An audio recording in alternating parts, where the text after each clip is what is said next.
Hello. How are you?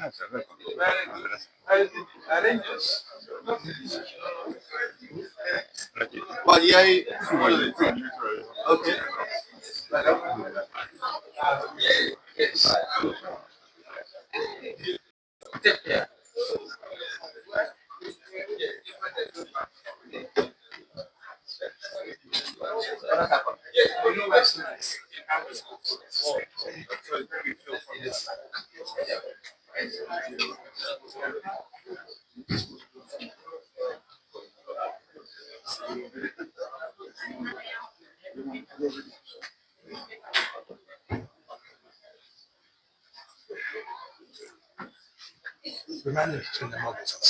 Okay.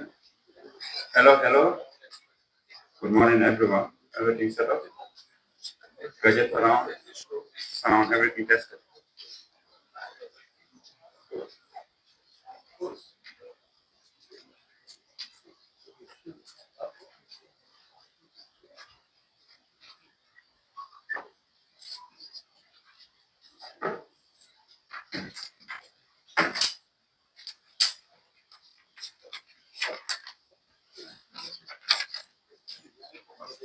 Please make sure your mics and mobiles on the podium.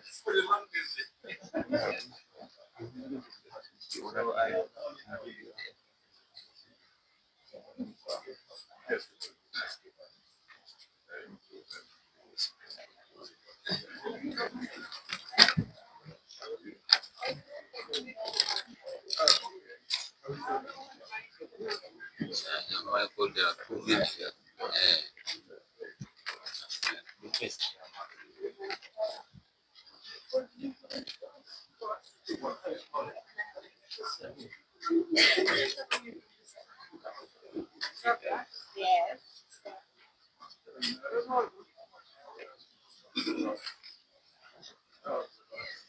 Good morning. Are you all set?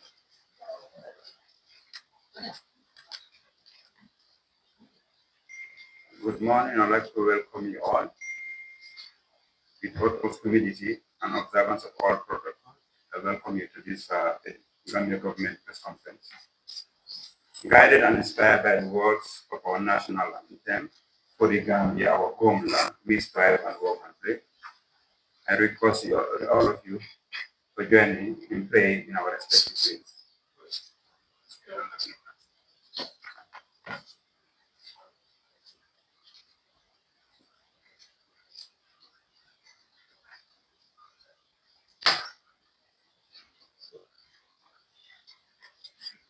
Amen. Honorable Minister of Presidential Affairs and Chief of Staff to the President of the Republic, Honorable Mathias Sise, our host, Honorable Minister of Information, Media and Broadcasting, Dr. Ismail Sise, Honorable Minister of Petroleum, Energy and Mines, Brother Nyan Jawar, the Honorable Minister of Tourism, Arts and Culture, Honorable Joe, Honorable Minister of Finance, Economic Affairs, and Honorable C. Data, Permanent Secretary, Minister of Information, Media and Broadcasting, and Permanent Secretary, Ministry of Health, Dr. Ture, Deputy Permanent Secretary, Technical, Dr. Babandi Savali, Executive Director, National Medicines Agency, Dr. Isa Maria, Honorable Keba Ture, Advisor to the Honorable Minister of Information, Media and Broadcasting Services, Dr. Mustafa Bide, Chief Medical Director, CND, Edward Francis Moore Teaching Hospital, Honorable Muhammad M. Jallo, Director of Political Affairs of the State Intelligence Services, ladies and gentlemen of the media, I welcome you all. My name is Prince Wakaramila Sankan, Deputy Director of Press and Public Relations, Office of the President. And thank you all for joining us today. This is part of our mandate as a government to deliver to engage the media. We are going to proceed as follows. The Honorable Minister of Information and Media Broadcasting Services will give an opening statement. So welcoming us and giving remarks, to be followed by an elaborate statement by the Honorable Minister of Finance and Economic Affairs, CDK. Then we'll open the floor for Q&A. Again, for the sake of protocol, each media personnel is expected to answer only one question to give chance to others. When all are exhausted, then you can ask supplementary questions. Let's be considerate. Again, it is an interface with the media. If you are not a media practitioner, please contact a media practitioner, a journalist on the side. He or she can answer questions on your behalf. We have various forums. We have the Mansakunda tonight, another Mansakunda, which is open for citizens and non-media practitioners. So please, let's respect the rule. You can start working on your questions, and then a journalist next to you can ask on your behalf. Again, feel free to ask in the local languages. English is our official languages. But at the end of the day, as a government, we want our message to be disaggregated to reach the people. So therefore, feel free to ask in our native languages. As His Excellency President Baratos will give a statement in English language to be followed by local language explanation.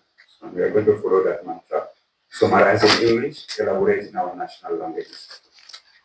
Thank you very much, and just in time, I'd like to invite the Honorable Minister to welcome you. Good morning, everyone. Good morning, honorable ministers present here today to attend this very important press conference. We have here with us, we have the Honorable Minister of Petroleum and Energy, Honorable Nani Joara is here with us today. We have the Chief of Staff to the President and the Minister for the Presidency, Mr. Mod Cases is here. We have the Honorable Minister of Tourism, Arts and Culture, Honorable Abdullah, Honorable Job is also here. The Honorable Minister of Finance, Honorable C.D. Kinte is here with us as well. We have the Honorable Minister for Environment. Oh, Honorable C.D. Keta is here today. Sorry, apologies. Honorable Minister for Environment, Honorable Rahijon Manjang is also here. And finally, we have the Minister for Basic Education, Honorable Habibatu Drame. Members of the press, senior government officials, from Ministry of Health, Ministry of Information, from the Medicines Control Agency, and other departments and agencies, and also, obviously, members of the Gala movement. I'm not sure if it's a movement or organization, but members of the Gala. It's our pleasure to have you here today, and we thank you for coming. We thank the press for attending this press conference, even very short notice. Now, the purpose of this press conference is very simple. The Ghana government received a petition from the Gala last month. And in this petition, they raised three critical issues. One of them is the implementation of Parliamentary Inquiry Report recommendations on the importation and sale of petroleum products to valued at $30 million. The second issue raised was the general update on the progress of audited cases involving corruption and fraud. And the third case is the implementation of the acute kidney failure, or done very seriously. And we convened a high-level panel to sit and scrutinize these petitions and come up with an appropriate response to the Gala. How do you know that we are taking this very seriously? Today we have cabinet here. Today, Gala is interfacing, the public is interfacing with cabinet. Cabinet is not a space. Cabinet is a composition. And here today we have about 7 to 8 cabinet members here because we take the concerns of citizens very seriously. As already announced by the chair of the press conference, the Minister of Finance will read the government's press statement, which is the response to the Gala. Obviously, we'll hand over the written one to the Gala after the press briefing. But one thing that we want to emphasize as a government, that we are ready to engage citizens to discuss issues that are of critical concern to everyone. We and citizens, particularly Gala, we are not at different convergence points. We are all talking about the same thing, and we are all concerned about the same things. We have a commitment to fight corruption and to ensure that public finances are judiciously managed. And I think that's what Gala.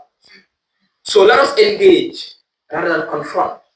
Let us solve our problems in discussion room rather than in the streets, because it will be of nobody's interest. That is what we are feeling as a government. We want to engage every citizen, be it Gala, be it anybody, as long as we are citizens, we have a concern. Our offices are always open. Our doors are always open. You don't need an appointment.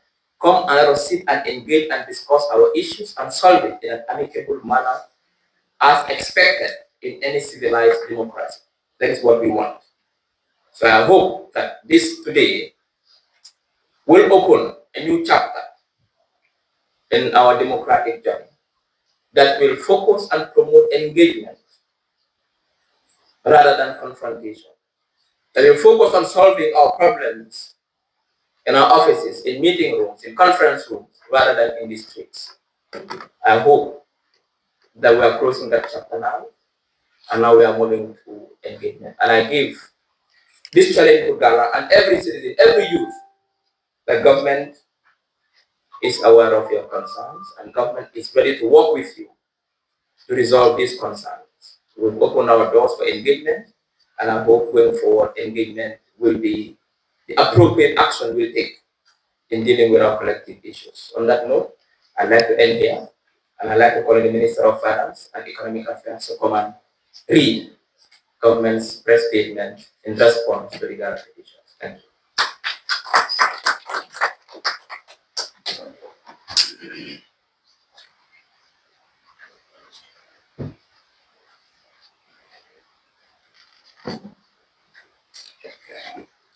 Good morning, honorable colleague ministers.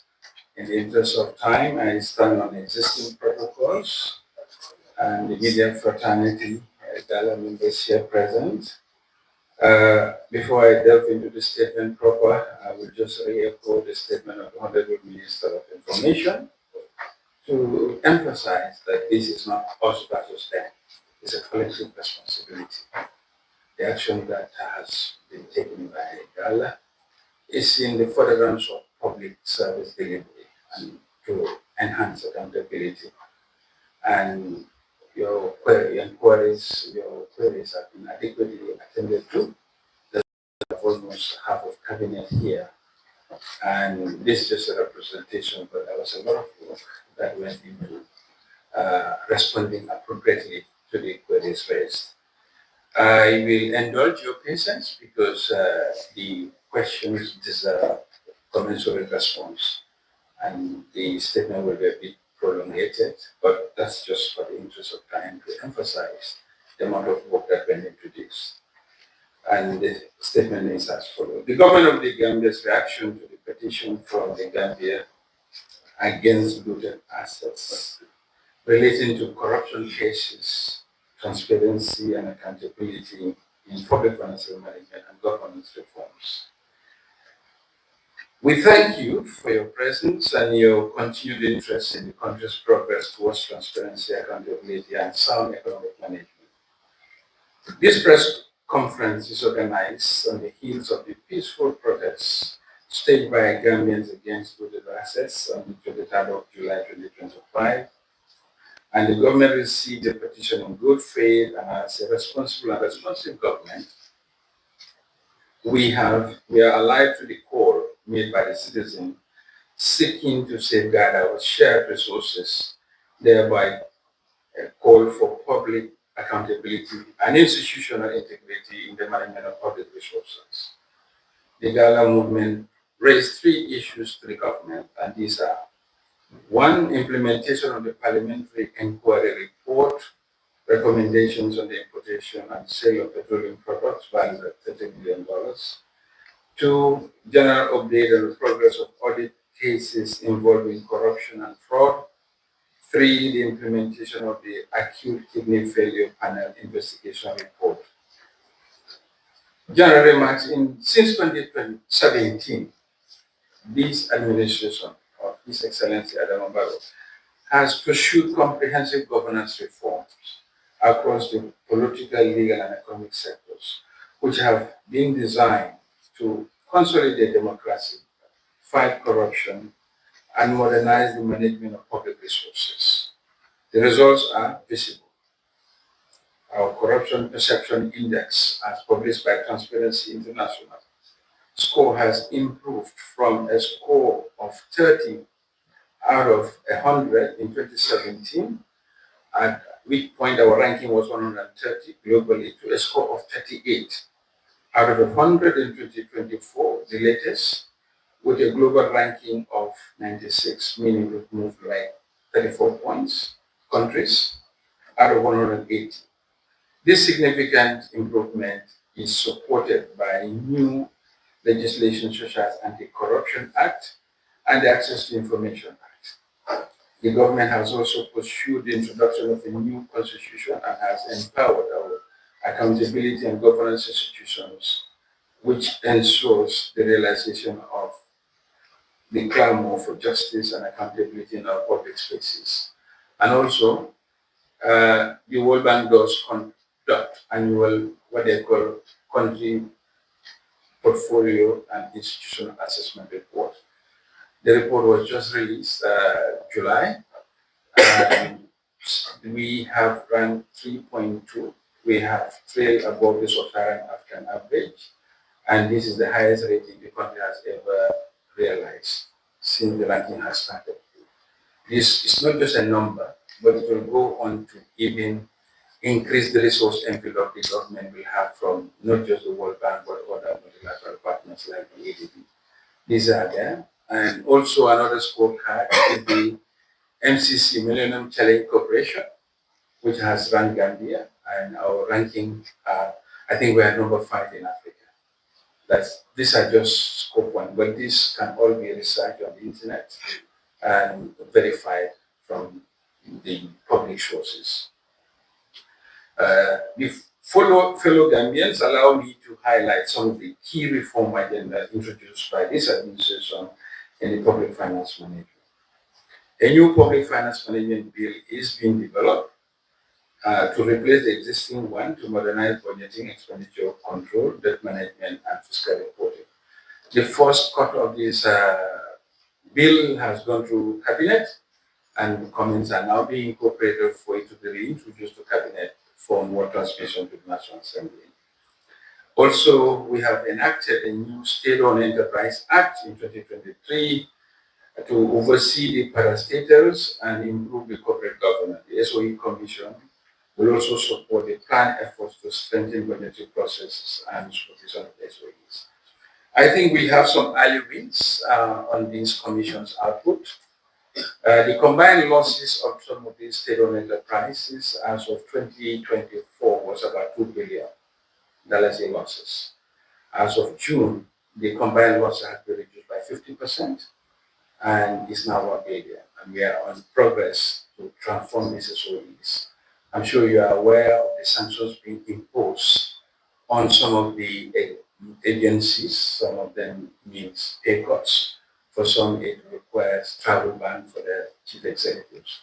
And these are all reforms that are undergoing. Efforts to improve integrity and transparency of the public procurement recruitment systems have been undertaken.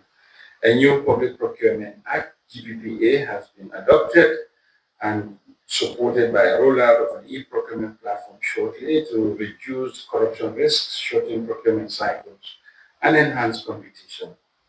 The Gambia Revenue Authority is also making continued efforts to strengthen the internal processes. The GRA established an internal affairs unit and has developed the mandates, standards, operating procedures, and other policy documents to support operations. The GRA continues its digitalization effort by full automation of its processes in customs using the ASCUDA wall, and efforts are underway to fully digitize the current domestic tax administration called GanTaxNet into an integrated tax management system. I think on this one, we all see the quantum leap our revenue performance have gone through recently. And just these are numbers that can be compared easily. We have seen GRA perform phenomenally thanks to digitalization. For the first 7 months of the year, GRA has clocked 15 billion. And this can be contrasted with the total revenue collected by GRA in 2022, just 3 years ago, when the total revenue collected was 11 billion. So in a nutshell, what GRA has collected in 7 months in 2025 exceeds the total annual collection of 2022, which was 11 billion. The amendments to the Central Bank Act of 2018 strengthened the central bank governance and independence, which established a stronger foundation to further enhance the central bank governance and operation.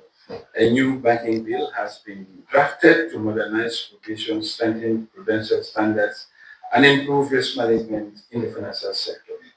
To strengthen anti-corruption framework, the authorities have enacted a new Anti-Corruption Act, and the appointment of the commissioners of this commission is in progress. These reforms have not only strengthened the Gambia's public financial management framework, but have also translated into tangible benefits for citizens. Improved fiscal discipline, more efficient expenditure control, and stronger revenue administration have led to marked increase in government revenues at the GRA. Your revenues increased from 7.79 billion only in 2017 to 20.85 in 2024. I was just giving the latest statistics of 2025, registering an annualized growth of 15.2% over the revenue collection period, or an increase of more than 162%. These funds have been channeled into visible projects such as upgraded roads, expanded energy access, modernized public facilities, and directly enhanced economic activities and the quality of life. The direct beneficiaries of some of these efficiency gains are even in the civil servants' compensation. The regime has increased the compensation to the civil servants by more than 110% since 2017, and in the last 2 years by more than 60%. Today, nobody in the civil service is receiving anything below $6,000 per annum as a minimum. We have done 2 salary increases in the last 3 years. In 2022, we increased 30% across the board. In the last 2025, we increased salaries by a wage bill increase of 30%, but some of the grades, this was cascaded. The lower grades have increases of more than even 70%. These are where these efficiency gains are channeled to. The digitization of the custom and tax administration, coupled with the rollout of the e-procurement platform, has streamlined the service delivery, reduced processing times, and improved public access to services. These technological upgrades, alongside a stronger anti-corruption framework, have increased the detection of fraud and financial misconduct, ensuring that public funds are used as intended. The combination of greater transparency, enhanced accountability, and more efficient systems have built public trust while enabling the state to deliver economic development more effectively. It is paramount to highlight that in addition to the public financial management agenda, this administration has also established a series of commissions of inquiry, including the DANE Commission, the Local Government Inquiry Commission, and the Parliamentary Inquiry on Looted Assets. Furthermore, the government has intensified its fight against drugs, leading to a wave of arrests and prosecution, among other notable measures. The public is hereby assured of the Commission's finding that the Commission findings will be implemented to the letter, that the wheel of justice may be slow but surely will roll out. The administration of justice, by its nature, comes with challenges.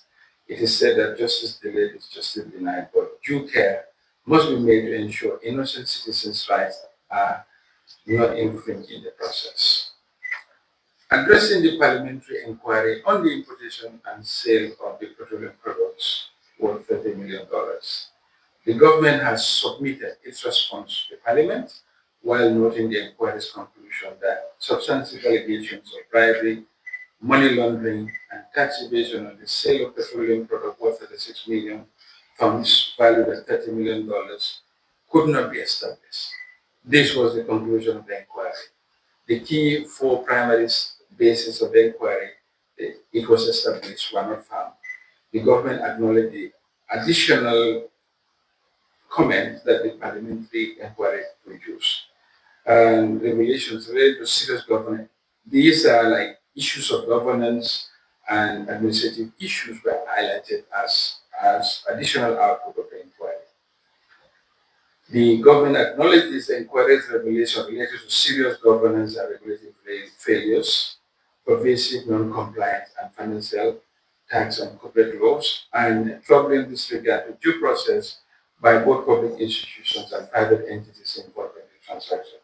As a result, the government informs the National Assembly of its commitment to upholding good governance, ensure enhance systems of internal control, institutional strengthening, and its strong will to enforce the laws and regulations in the management of public resources. To that end, the government welcomed the work of the Parliamentary Committee and has taken note of its recommended reforms, stricter regulatory frameworks, an urgency to enhance interagency coordination to prevent the recurrence of such anomalies.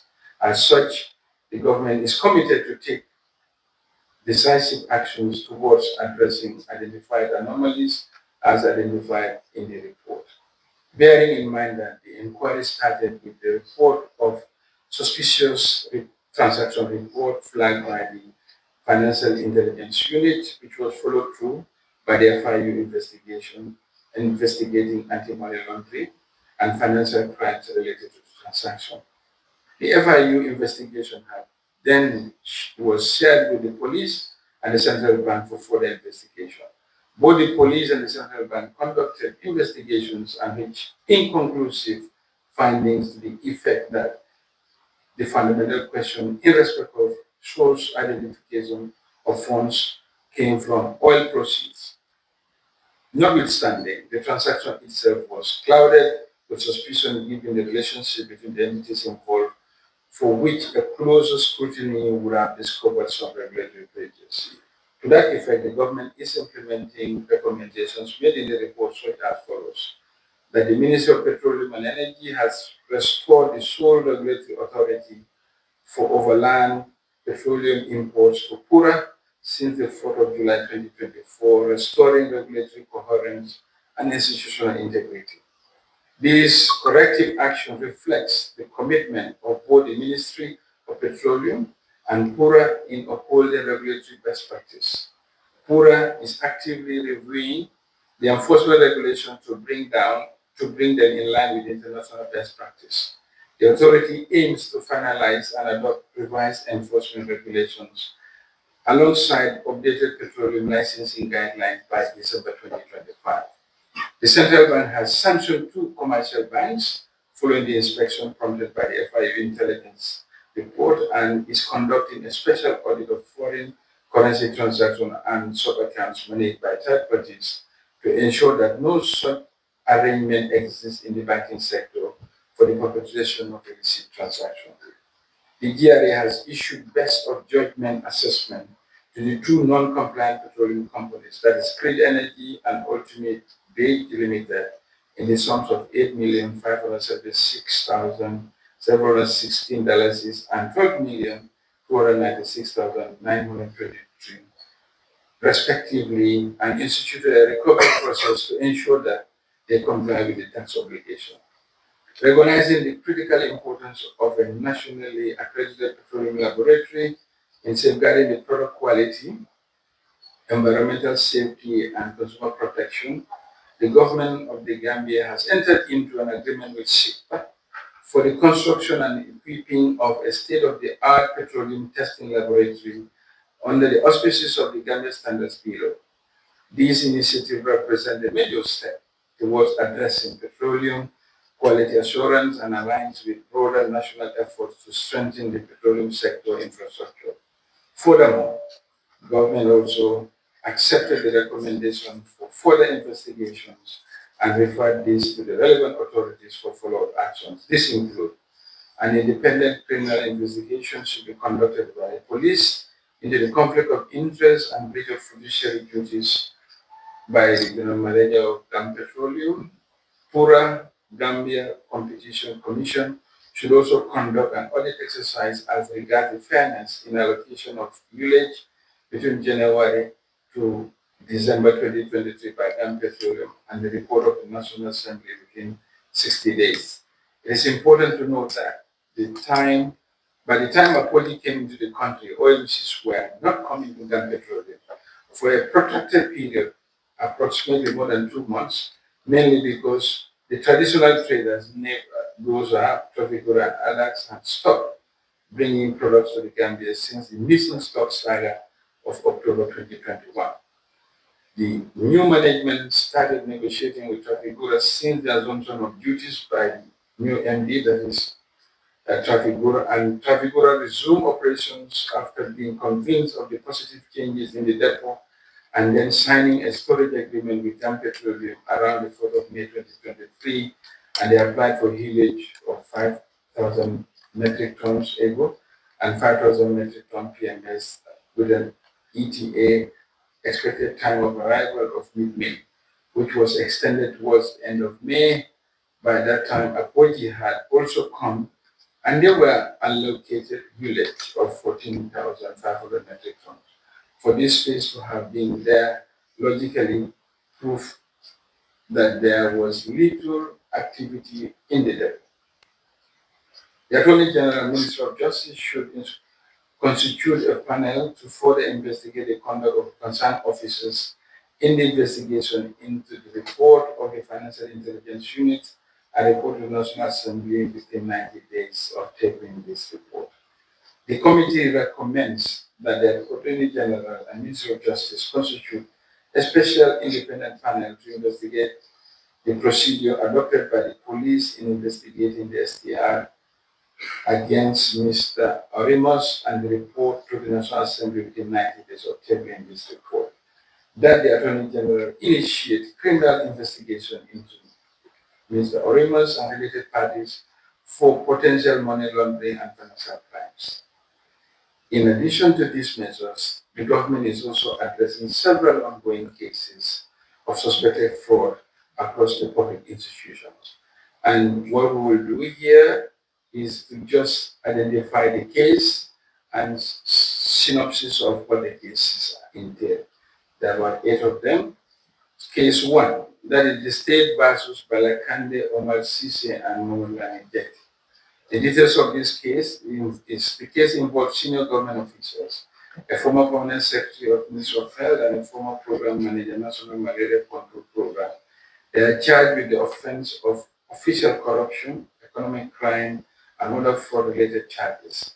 The prosecution has closed its case and it's now at the defense stage. Case number 2, that is the state versus Anissa and 5 others. This case involves staff of Social Security and Housing Finance Corporation. They are charged with the offense of corruption and other fraud-related charges. The state has closed its case and it is now for the defense to start. State versus Usman Bahum and 4 others. This involves staff of the Immigration Department accused persons are charged with offense of official corruption and other state-related charges. The state has called all its witnesses and the case is now at the defense stage. Case number 4, State versus Abasanya and Pamod. This case involved former governor of the Central River Region and an accountant. They are charged with the offense of economic crime and other fraud-related charges. Prosecution is ongoing. Case 5, State versus Usual Chairman, 2 others. This case involves staff of the Ministry of Justice, Registrar General Department. The accused are charged to court for the offense of economic crime and other fraud-related charges. Prosecution is ongoing. State case number 6.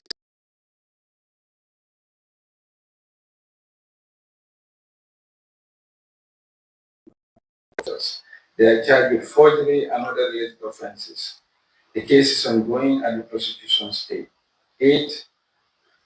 State versus Ibrahim Janko Koli and others. This case involves magistrate and 2 staff of the judiciary of the Gambia. They are charged with offense of fraud and breach of trust and other offenses as well. The case is progressing before the court.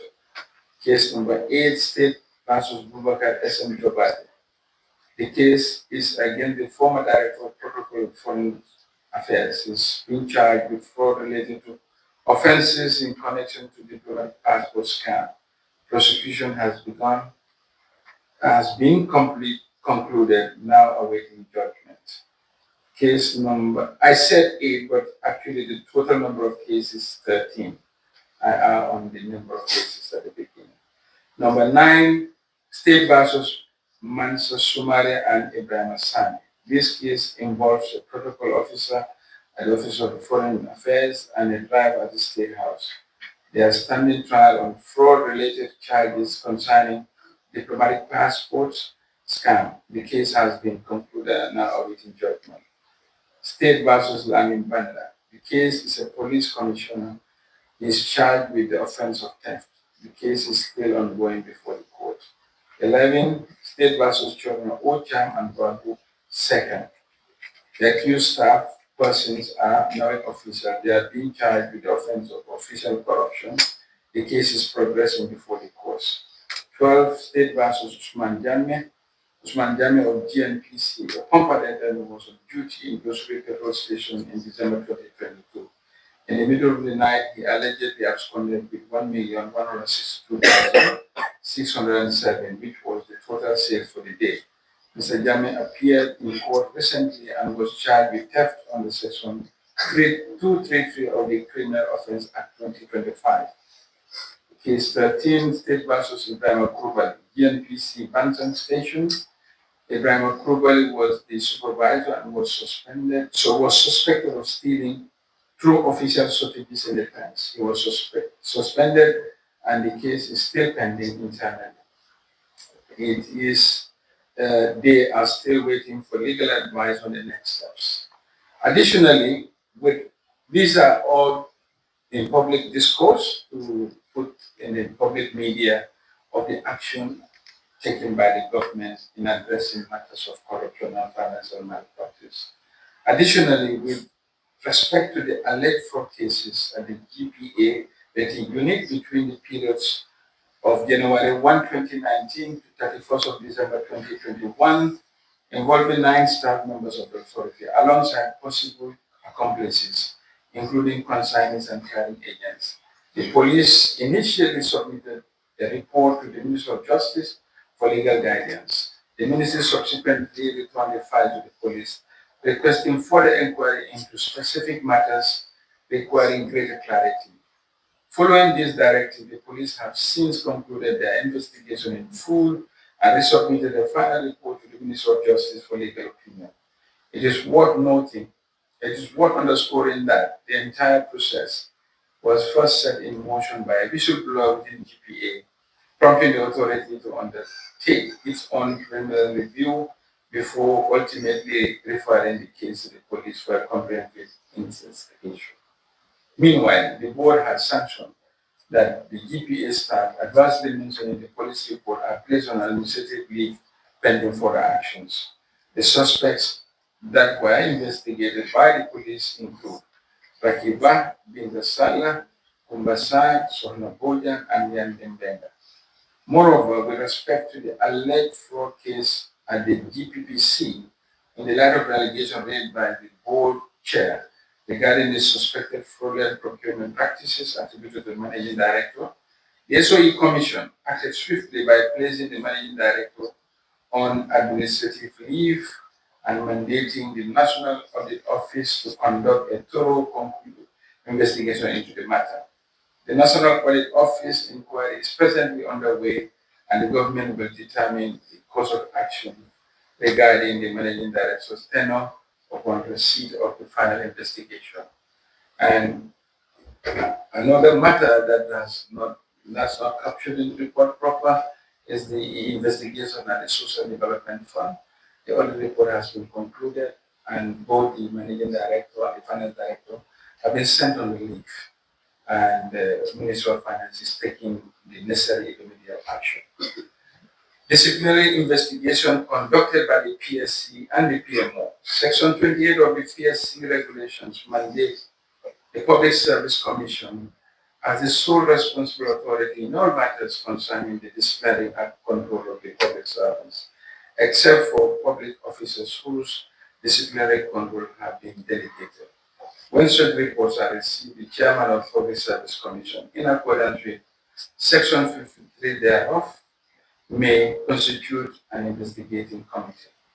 Following the advent of the new democratic dispensation in January 2017, the Public Service Commission was reconstituted and given free hand to execute its full mandate, including the mandate to ensure disciplinary control of the public service. Having taken the prescribed oath, commissions reaffirm its unwavering commitment to transparency, accountability, and rule of law. In recent years, the decisive disciplinary actions have been taken against public officers found to be involved in corruption, fraud, and abuse of office. These measures reflect the Commission's zero tolerance stand on indiscipline and its dedication to restoring public trust in the civil service. To this end, the Public Service Commission successfully conducted investigations against public officers found to be involved in corruption, fraud, and abuse of office. The Commission has recently conducted these investigations in the following institutions. One, Department of Fisheries to Ministry of Petroleum and Energy, Ministry of Foreign Affairs, Ministry of Youth and Sports, Gambia Immigration Department, Ministry of Environment, Climate Change, and Natural Resources. Investigation at the Department of Fisheries. On the 11th of July 2023, the Permanent Secretary Customs Management Office submitted the recommendation to the Public Service Commission, advising the Commission to initiate disciplinary proceedings against Adam Asani, Principal Fisheries Assistant at the Ministry of Fisheries, Water Resources, and Natural Resources. Water Resources and Natural Assembly Matters. Mr. Sane was alleged to have been involved in a fraudulent act of validating catch certificates using the official seal of the Department of Fisheries. Having conducted a thorough investigation, the Public Service Commission concluded that Mr. Sane has failed to perform due diligence in the conduct of his duties. Mr. Sane himself confessed to the Commission that he made errors by way of stamping catch certificates without verification. This action by Mr. Sane constituted a serious lapse, thereby contravening the Civil Service Code of Conduct, which considers it a gross misconduct for failure by a civil servant to use best judgment in the performance of his or her duties. Consequently, Mr. Sane's services were terminated accordingly. Investigation conducted at the Ministry of Petroleum and Energy, the Petroleum Commission.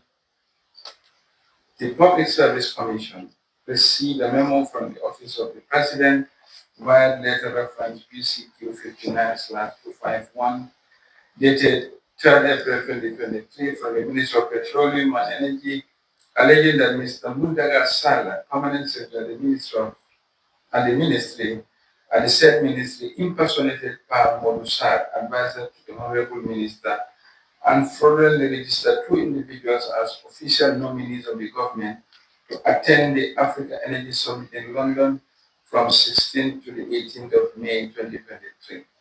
Following the extensive interaction with Mr. Sala, he posited that it became clear to him in his interaction with one Kemo said that he was involved in a hidden scam on behalf of the Logic Solution to acquire UK entry visa in favor of Mrs. Adama Masre and Sajajiba, staff of Logic Solution, who were fraudulently presented as staff of the Office of the President. This scam entailed an implicit offer to meet the cost of government goods to manage it in the event the Ministry of Petroleum did not have the capacity. Mr. Sala's registration to attend any such conferences was also offered to be met by the Logic Solution, but approval for his travel and payment of his per diem and air ticket were to be the responsibility of the government. Based on the investigation and the established findings that Mr. Muntaga Sala had communicated with Kemosedi regarding the Africa Energy Summit, the investigation concluded that Mr. Sala was in violation of the General Orders 03103 and Section 4.4.8 of the Code of Conduct. Consequently, his services were terminated with immediate effect. Item 3, investigation conducted by the Ministry of Foreign Affairs. The Public Service Commission received a missive reference AMH/261/274 dated 3rd of January 2024 from the Permanent Secretary, Ministry of Public Service, submitting a preliminary investigation report related to an alleged forged Gambian diplomatic passport and appointment letter from one Dr. Enrique Caridad Angola Guerrero. This preliminary investigation report highlighted that Mr. Seydou A. Mba, Assistant Superintendent of Immigration and the Gambia Immigration Department, was implicated in this fraudulent activity. As per the said memo, the Public Service Commission was requested to carry out a comprehensive investigation into the matter to establish the fact. In the light of the above request, the chairman Public Service Commission acted in accordance with Section 53 of the PSC Regulation 2013 and constituted a 3-member committee investigating committee.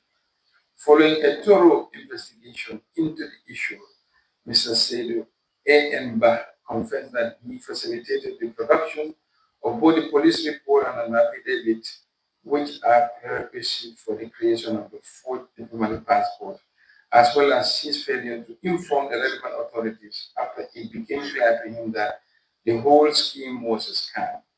Therefore, the investigation committee concluded that Mr. Mba violated the Civil Service Code of Conduct by failing to use his best judgment in the performance of his duties, as well as concealing an attempt to steal, defraud, or commit an act contrary to the interests of the government. Consequently, the Commission decided to terminate the service of Mr. Mba with the government of Gambia. Item 4, investigation conducted by the Ministry of Youth and Sports. The PSC also received another complaint about Mr. Sute Jao, former Director of the Department of Youth and Sports. The matter followed the Gambia's qualification for the AFCON 2023, which was to be played in Ivory Coast. As a result of this development, a training camp was organized in Saudi Arabia from the 1st to the 9th of January 2024, and Mr. Sute Jao, Director of Youth and Sports representing the ministry, was identified as the impress holder for the payment of players and technical team. In the light of this assignment, Mr. Jao was given an impress of 14,550,000, equivalent to 194,000 euros. Upon return of the delegation, Mr. Jao submitted a report to the Ministry of Youth and Sports stating that the entire impress amount had been retired. He claimed that the remaining funds were used for transit hotel food and beverages. However, the players later informed the Ministry of Youth and Sport that they did not receive any refreshments during the 6 to 7 hours transit at the airport in Morocco. When the Permanent Secretary requested an explanation and a detailed expenditure report with supporting documents from Mr. Jao, he claimed to have duly retired the funds to the AFCON subcommittee, but the committee chairman confirmed that there was an outstanding amount of 12,500 euros, equivalent to 937,500. Against this background, the PSC conducted an investigation into the matter. The conclusion of the investigation revealed that Mr. Jao has accepted and took responsibility for the missing funds amounting to the 937,500 or equivalent of 12,500 euros. In the light of his admission of guilt, the PSC demoted Mr. Jao while requiring him to refund the unretired impress of 937,500. Mr. Jao has since completed that payment, and the Commission is awaiting the confirmation of the full payment from the National Sports Council. Item 5, investigations conducted by Gambia Immigration Department. I won't use a bit long, so I'm sure you'll bear with me. The PSC conducted 2 investigations at the Gambia Immigration Department relating to the allegations of corruption and fraud. The case of Bakari Njai, Superintendent of Immigration. The Public Service Commission received a preliminary investigation report from the Permanent Secretary, Personnel Management Office on the 27th of January 2025 regarding an allegation that Mr. Bakari Njai, Superintendent of Immigration, collected an amount of $30,000 from one Ismail Tunkara in return in return granted him bail with a promise that he was going to talk to the magistrate at the Kama Magistrate Court to influence his sentence if found guilty. Mr. Tunkara was caught by the immigration officials at the Banjul International Airport and taken to court for using someone else's passport with the intention of traveling.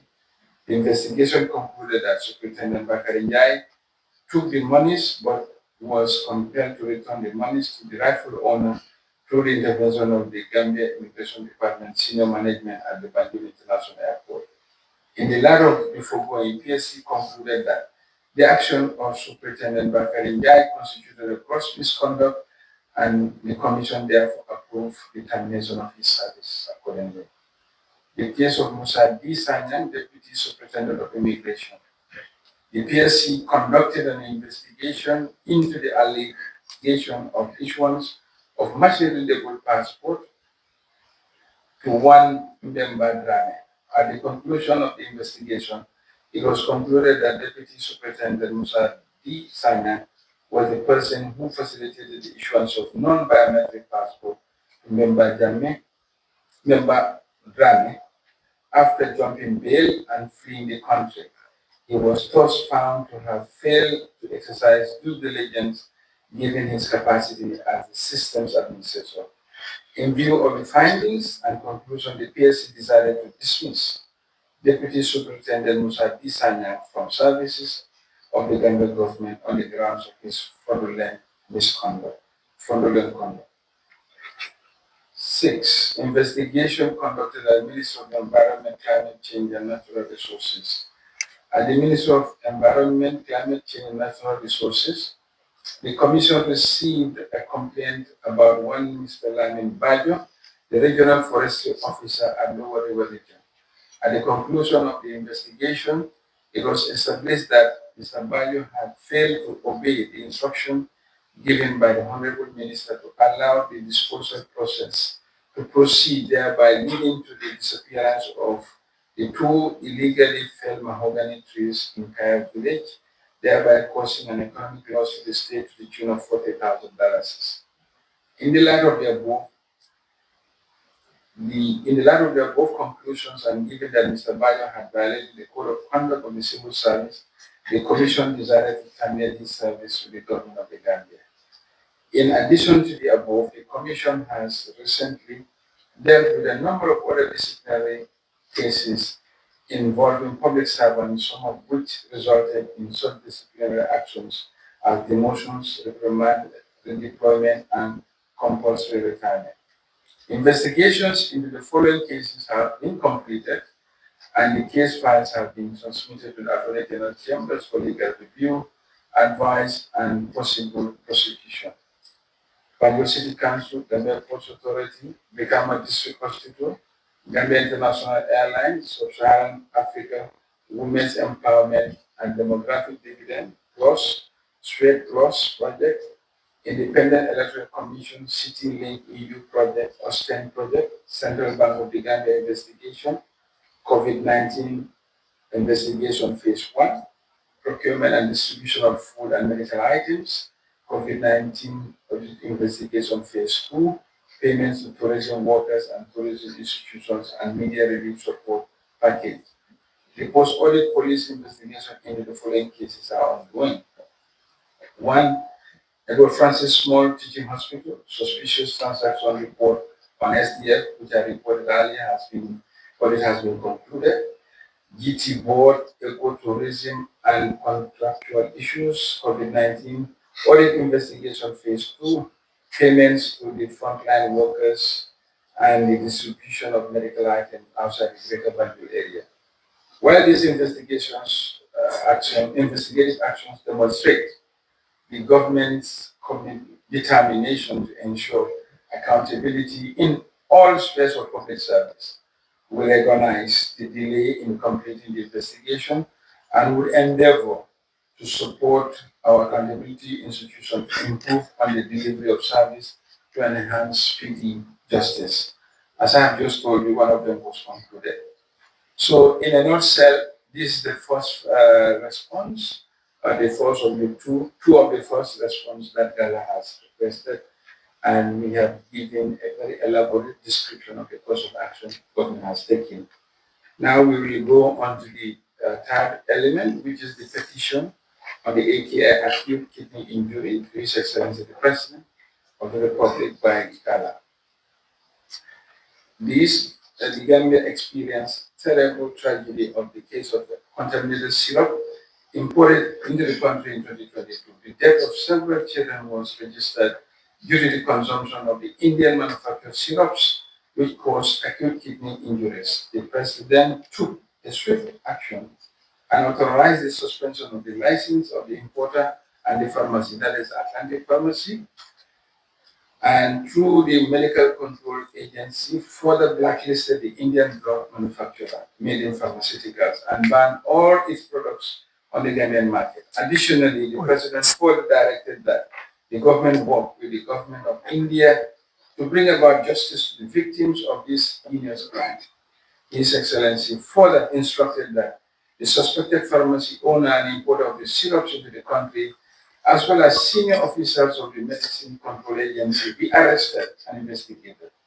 He further directed that a panel of investigation, both by the police and the administration, be established to ensure that this incident never recurred. The National Assembly also launched an inquiry into the matter and made recommendations. Let me update you on the efforts and progress so far on the implementation of the resolutions of the National Assembly. One, protecting the public health through stronger regulation and oversight. The Minister of Health and the government of the Gambia have undertaken appropriate steps to establish National Medicine Quality Control Lab, which is nearing completion. The necessary equipment is also being procured. The Minister of Health and the government recognize the importance of the Medicine Control Agency's functioning as an independent, autonomous corporate body based on international best practice for medical product regulation. The government is committed to working with the partners to provide the necessary resources for MCA proper authorization. Currently, the government is reviewing the Medicines and Related Products Act of 2014 and will ensure that the MCA operate as an autonomous independent entity. Two, preventing further tragedies through systemic reforms. The MCA has already blacklisted Made in Pharmaceuticals and banned all its products on the market in Gambia. Since 2023, the MCA has been building the competence of its staff on good manufacturing practice inspection through support from partners like the World Health Organization, NEPAD, and NEPAD. Since 2023, MCA have started GMP inspection to India, China, and Pakistan major pharmaceutical companies supplying medicine to the Gambia. The good medical practice inspection has international standard prescribed by the WHO and differs from a mere on-site factory visit.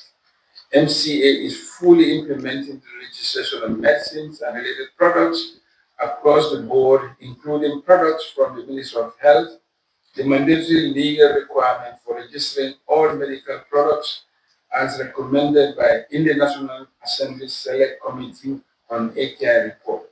Currently, the compulsory registration is limited to medicines and related products not manufactured or produced in countries considered to have a stringent regulatory authority, SRA, and such as USA and the European Union countries. MCA also enforces strict quality control, testing for all medicines produced in countries outside SRA. Since 2023, MCA has introduced pre-shipment inspections and testing through several independent accredited quality control laboratories in India, China, Pakistan, and Ghana to assess all medicines before they are shipped to the Gambia. In 2024, MCA appointed full-time inspectors stationed at Banjul International Airport, Banjul Seaport, and most official land border entry points nationwide. MCA also collaborates strategically with all stakeholders, especially security services, to ensure effective control of illegal cross-border trade in medicines and other medical products. With the government support, MCA plans to increase the number of inspectors at points of entry and regional access points across the country. Strengthening of the national capacity and accountability.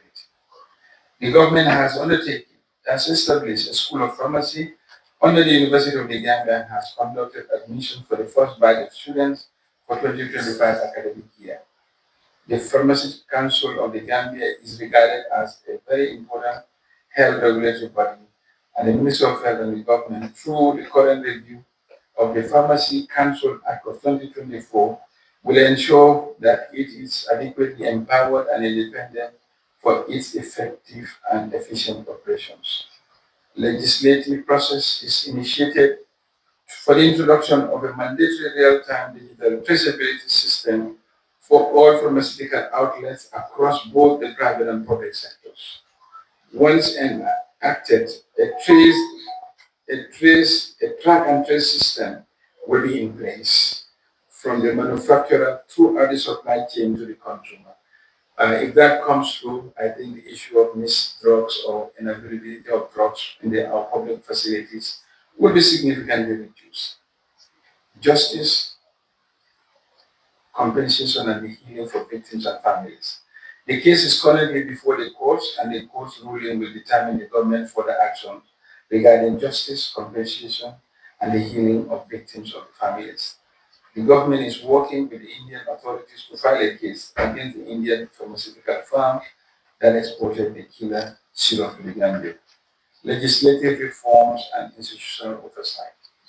The Ministry of Health is reviewing the amendment bill on the medicines and related products. This process will conclude soon and will be submitted to the National Assembly for enactment. I think it has been a long session, sort of like a marathon, but we are now concluding. Ladies and gentlemen, these reforms, both across our public finance system and in the petroleum sector, represent a decisive step forward toward a modern, transparent, and accountable state. The government of the Gambia remains committed to implementing these measures in full and will report progress to both the National Assembly and the general public, while acknowledging the incidences and the negative impacts of corruption on our society as it undermines the development, security, and human rights and rule of law. This administration is committed to combating corruption by all means necessary. To do that, I call upon active participation of all citizens, civil society organizations, the press, the youth groups, and members of the diaspora to join hands with the government in this important endeavor. Let us work together to build the future where justice prevails, where the wounds of the past are healed, and where the potentials of these nations will be realized. I thank you for your kind attention, and thanks to my colleague ministers. Thank you. Another round of applause for the Honorable Minister. As part of the back funds of democracy, so-called single Condoleezza Rice, I can see some of you are dozing off in this era of the massive media, when the boundary between coal and hot media, as Macron said, is diffused, the concentration and consumption level is all saturated. I'd like to acknowledge the presence of the Honorable Minister of Environment, Climate Change and Natural Resources, Honorable Rohit Manja, Honorable Minister of Basic and Secondary Education, Dr. Habibati Grami, the Attorney General, Minister of Justice, Honorable Daure Gala, Honorable Chief of Staff and Minister of Presidential Affairs, Honorable Minister of Information and Media Broadcasting, and Honorable Ministers, Senior Government Officer, Media and Environmental. And who else from Environmental? Yeah, already acknowledged our presence there. Allow me to paraphrase or contextualize the minister's speech. Made reference to 2017. For us to measure our progress, it's important to look behind to know what we are. And then it's part of human nature not to appreciate our successes. We're always inclined to make noise around the negativities.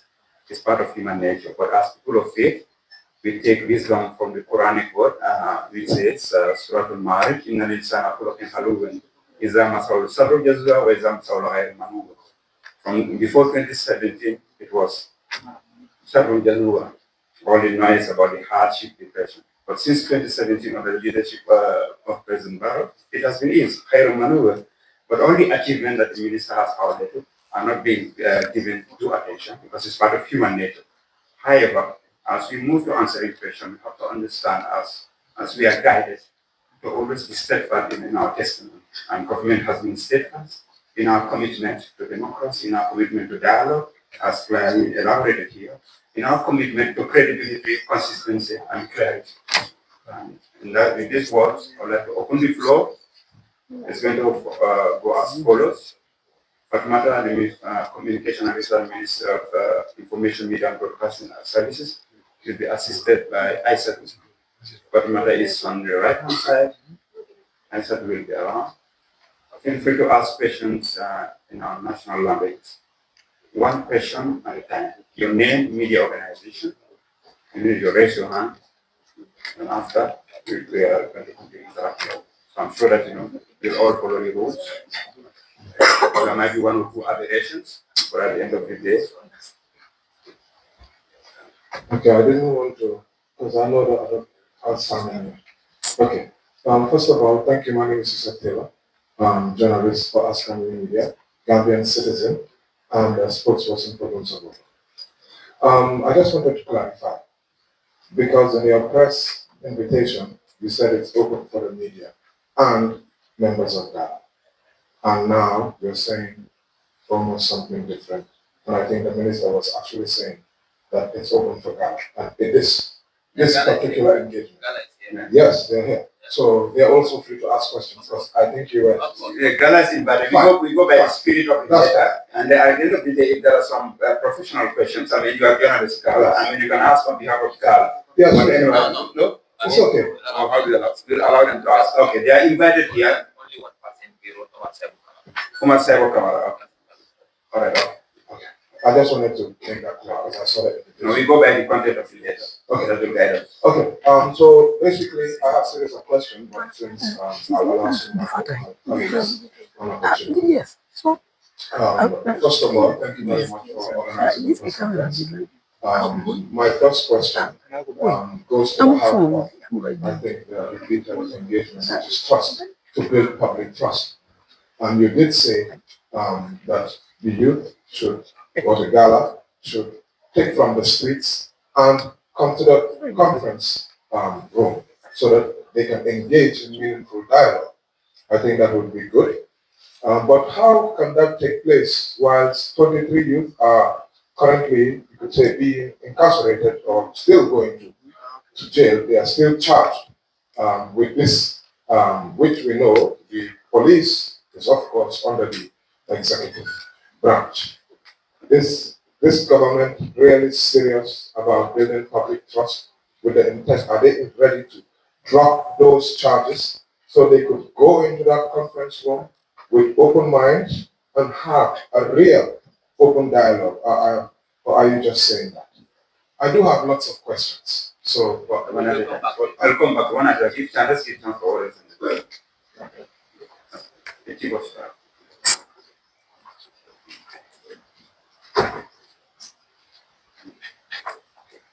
Thank you. We're just not saying or putting out the call or the invitation for sake of just making a call. We are sincere about this. In the first instance, and I think in a democratic setup, while protest is allowed, it's legitimate, but there is also a process. And I think protest should be the last resort. Because what we can win and achieve on the boardroom or around the table, we would maybe possibly have the same outcome on the street. So why don't we start with in the boardroom and have an open and transparent dialogue? Government is sincere. with this call. And like I said, we would have preferred a situation where the movement submitted a public petition. It's prescribed, there is a process, there is a way, and government will have exactly done exactly what we are doing today. And like I said, the protest, whatever the outcome of the protest, the desired objective is a peaceful, transparent, corrupt-free, where possible, Gambia. Let's dialogue, let's discuss this. It's a possibility. We are on the same page, like the minister has said. It's not us versus them. We are one state, we are one entity, we are one Gambia. With respect to the case, maybe Attorney General will speak to this. Uh, it's just a process that the state had to take. But I believe ultimately when the dialogue space is open and is accepted, then your recommendation will come into play. Thank you. Name the organization.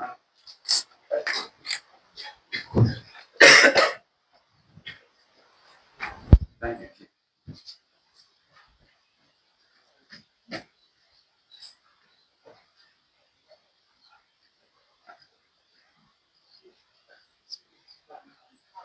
Okay, Jamie, just might to come up here. Okay, might to come up here from I see. The guy was doing the cases in a general to the family focus yet. G. Legion, my nigga from the Minister of Health. And I remember things on the one at the court. Then yet being taken when you get a pursue, then you're going to leave. Kanya sin to tinyo nya nga xam ne tuddu na len pour ñu len tew fa ma xam ne nek na pour ñu atté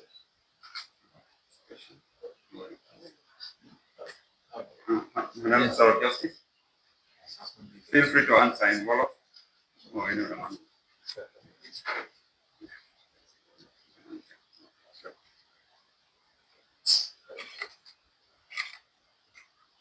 Good morning. I think we're still in the morning. Ma tontu la si wolof ndax wax ko angale si wolof ni ñoo liggéeyee si gestu tuumal yooyu mooy police yi ñoo dee commencé investigation bi ñoo dee gestu mbir mi so police yi dañ ko dee gestu ñoom buñ gestoo ba pare ñu yónni file bi si suma office mooy di Attorney General's Chambers and the Ministry of Justice ñun nag suñ jotee file bi yu baree dee ñëw li suñ liggéey mooy ñu gestu evidence yi nga xam ne yooyu la police yi am si file bi li dee yàggal affaire bi benn ñaar be different reasons yi dee tax affaire bi di yàgga either at the level of investigation or si ñun pour analyse files yi man suma side mooy benn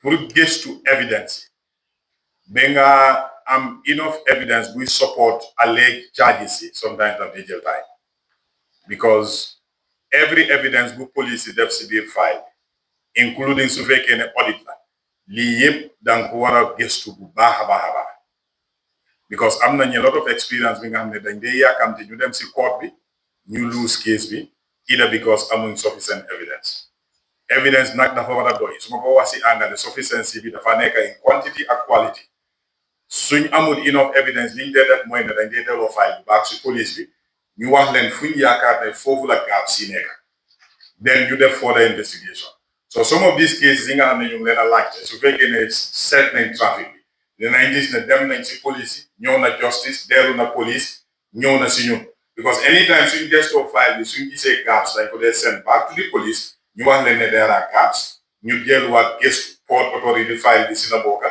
ak yeneen file anytime su Ministry of Justice formé opinion ne am nañ sufficient evidence pour support charges yi naturally dinañ file indictments so am na yoo xam ne ñu ngi leen a file fu mu nekk nii am na yoo xam ne ba léegi evidence yi ñu gis si file yi doyangul ñu so dañ ko dee delloo si police yi ñu def further investigations so loolu lañ toll waaye buñ amee any file boo xam ne gis nañ fa sufficient evidence pour charge benn file du fanaan si Ministry of Justice we'll file all of them bépp boo xam ne file am buñ ko that means the legal opinion be more form opinion ne sufficient evidence nekk fa pour sustain charges da nga leen a war a understand ne lépp luñ fa nekka tuumal la te tuumal boo demee court yow mi tuumal ki nga tuumal yow yaa ko war a prove beyond reasonable doubt.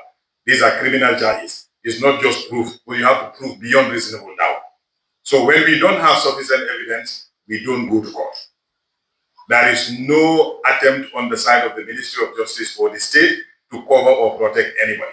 Once investigations are done, we investigate, we evaluate the evidence. If we are not satisfied, we send it back for further investigations. Bobula, I'm put on to see at the moment. Thank you, Honorable, for elaborating the culture of due process that we are safeguarding in this country, in our beautiful motherland. You have questions? Name, media organization. Yeah, my name is Adil Jallo. I work for the Paddle Network. I have two questions. I'll brief. One, okay. So my question is the recent arrests on the Gala and Team Saboma were based on the fact that they were assembled unlawfully without authority, which is in the Public Order Act. We want to know what is the executive commitment in trying to reform the Public Order Act, which was instituted during the colonial days. And we've also seen from what the Minister of Finance made mention of some of the corruption allegations that the government is taking to eradicate corruption.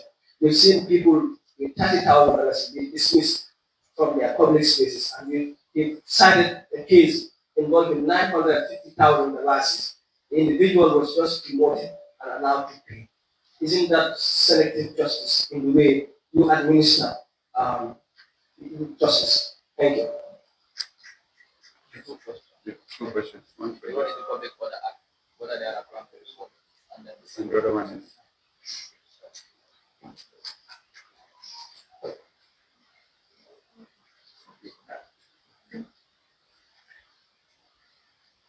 The Public Order Act is not the only piece of legislation that is colonial legislation we inherited. Our laws are still full of legislations that are old, but the usability of the legislation is not necessarily only based on the time or the duration or how old a piece of legislation is. We're still using a lot of legislations that are colonial or even post-independence. Yes, the Public Order Act is one of them. It has been challenged, and we commend civil society. It has been challenged at the ECOWAS Community Court by some Gambians to declare some aspect of the Public Order Act as violation of the African Charter of Human and People's Rights. ECOWAS Community Court delivered a different judgment. They disagreed and they said it is not against the African Charter of Human and People's Rights. It was also challenged before our own Gambian Supreme Court and the constitutionality of the Public Order Act. And the Supreme Court again said that the Public Order Act is not unconstitutional. So the legality or the constitutionality of the Public Order Act is settled.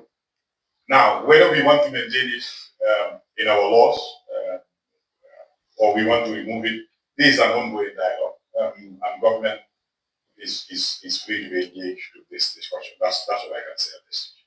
I have a follow-up. No problem. It's specific to this.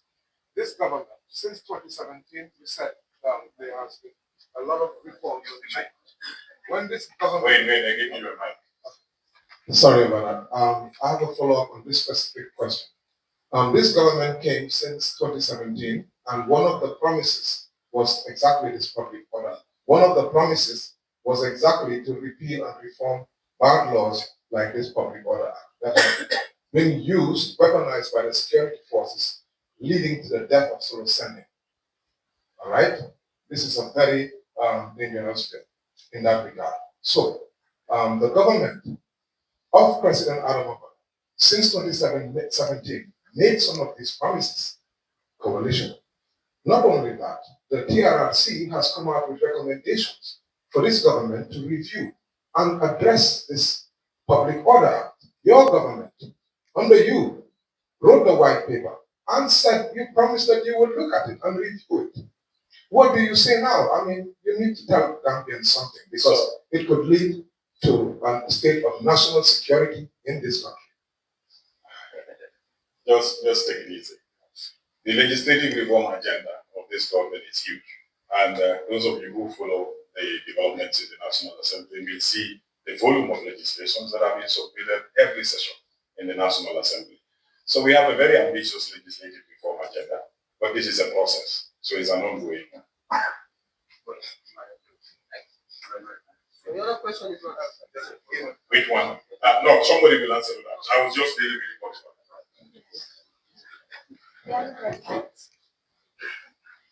With respect to the concern about selective justice, right? Yes. The nature of the cases are different. There are those that are outright theft, the planning, the executions, and even when confronted with the facts, there was denial. So it was deliberate. And the conclusion lead to only one thing, misconduct. So then those decisions were taken. In the case, maybe termination or dismissals in some cases. Now, in this instance, the gentleman claimed that the money were used during transit. So when he was confronted, because the players themselves said, no, we were not given any such things.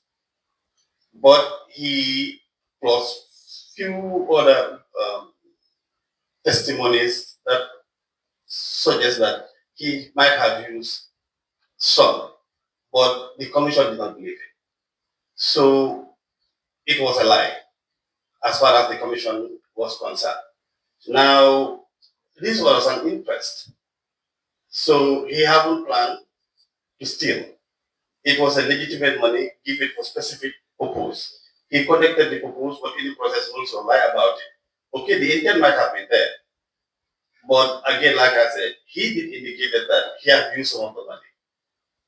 And he presented his defense at the commission, presented some facts, but the general conclusion was that this is not given. We are going by our assertions, and that is the money was not used, as we said. Now, the reports of government or the recommendation of the commission was, okay, first step, return this money. And the money was returned. All right?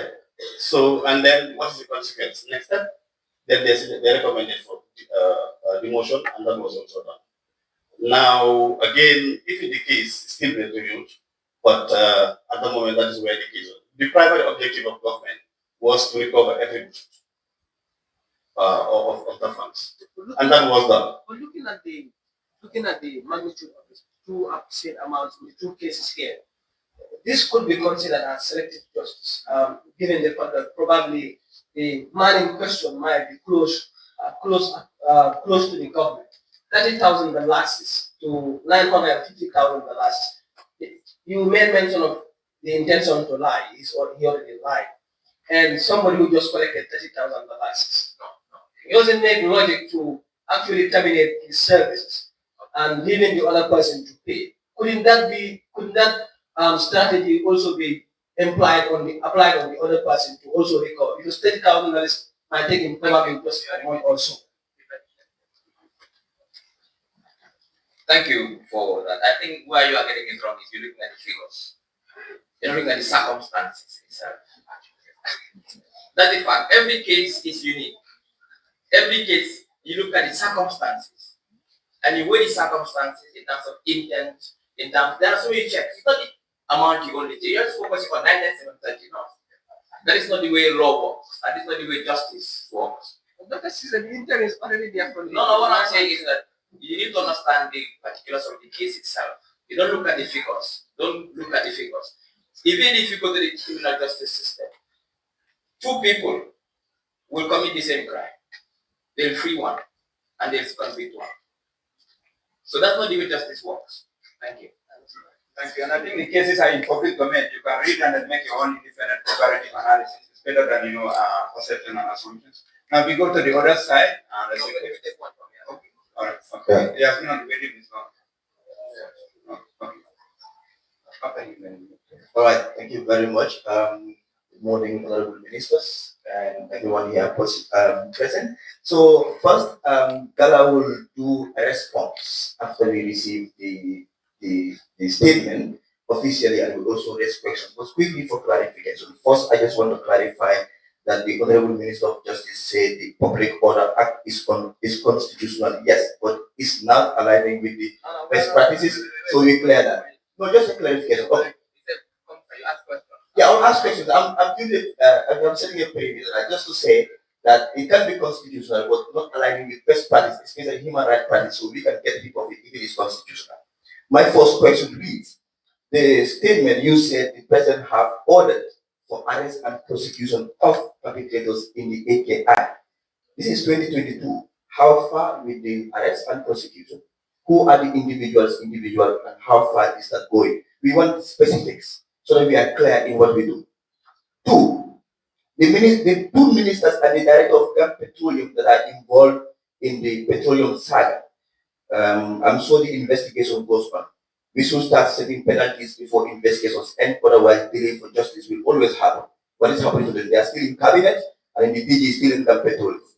Second, why is the government have to wait until victims struggle in court every day before they can take action and then deliver justice for the AKI?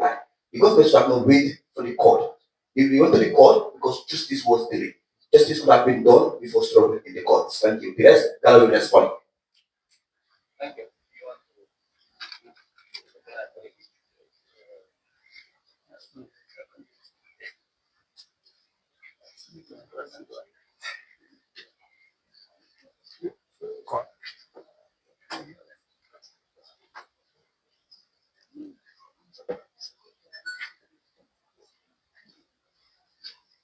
For you can where is the person who's asking the question?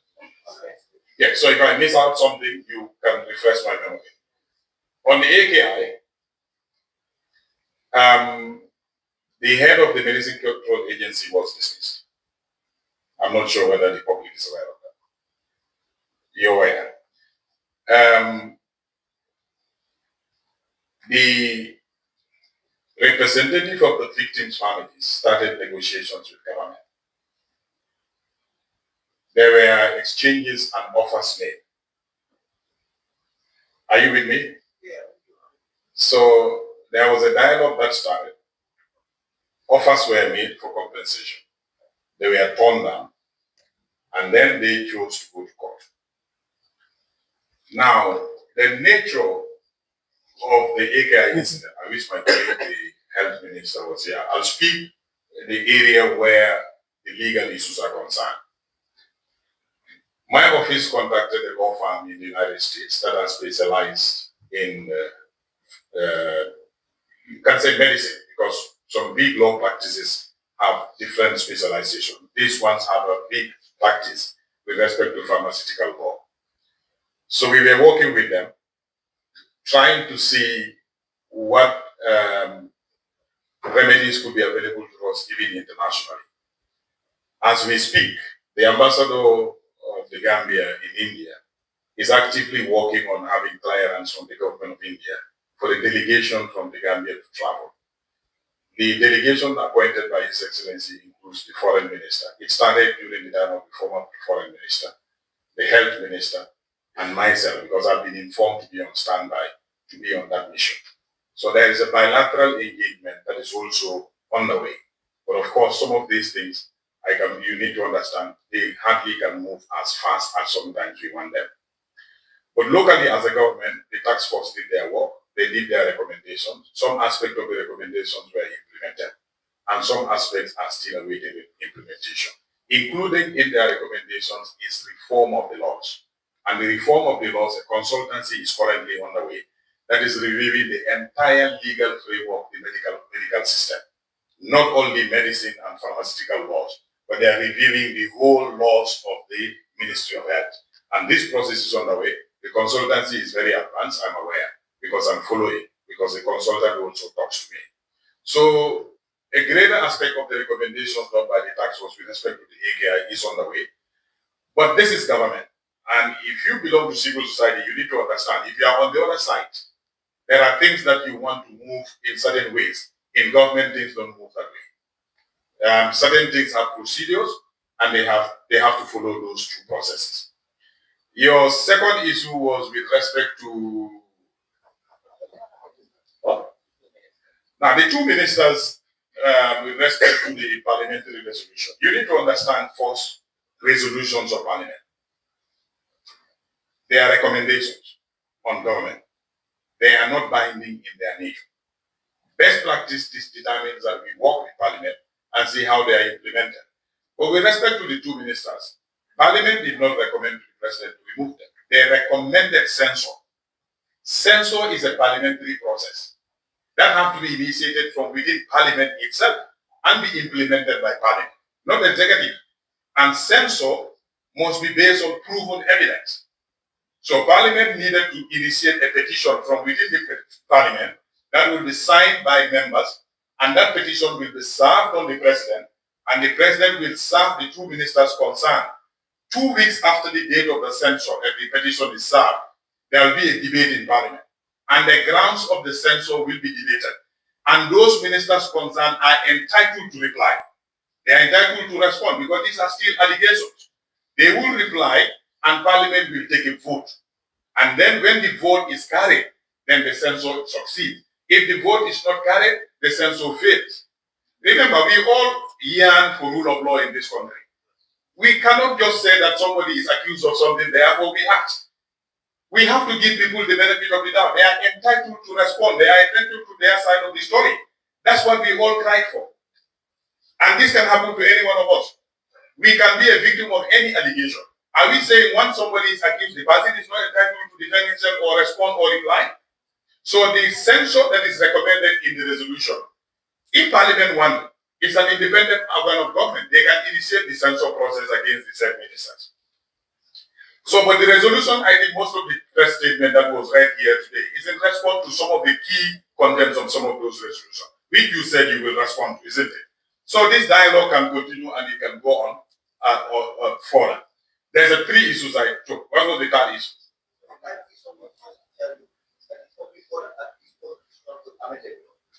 Of course, any law is amended. Nobody is disputing that. But you raise human rights. We need to get things right. If we have to dialogue, we have to dialogue honestly. The ECOWAS Community Court of Justice tested our public order against the African Charter on Human and People's Rights, which is the African standard of our human rights charter. You know about that, Joe? Yes, I know. You read it? Yes, I read it. So, however, you see, that is the thing with the court. I'm not a lawyer, but that's the thing with the court. The court may make a judgment based on certain principles and evidence.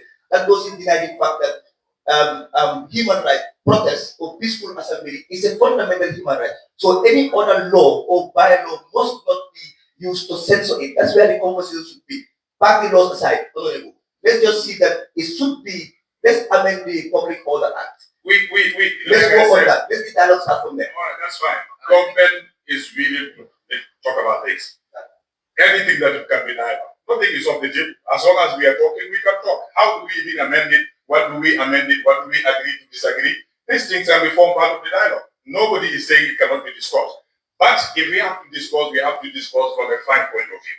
You cannot tell me something is illegal that I know is not illegal. And I agree just because I want to dialogue with you. All right then. Yeah. Thank you very much. As a just be considerate again, as you said, Honorable Minister say out the alternate party, the one portfolio promote as a principle of quality people in government. Yeah. Thank you. Your name and media organization, you are blocking those cameras. I am Emerson Sane, working for Korea newspaper and also for X News. My question will be a follow-up to the Minister in regards to the Public Order Act. Your predecessor, Minister Tambedu, has tabled this bill before the National Assembly to repeal the Public Order Act. It was withdrawn from the Parliament. Up to today, the public didn't know what was the rationale behind the withdrawal of the repeal of the Public Order Act. And you need to tell the public, because this has been a concern.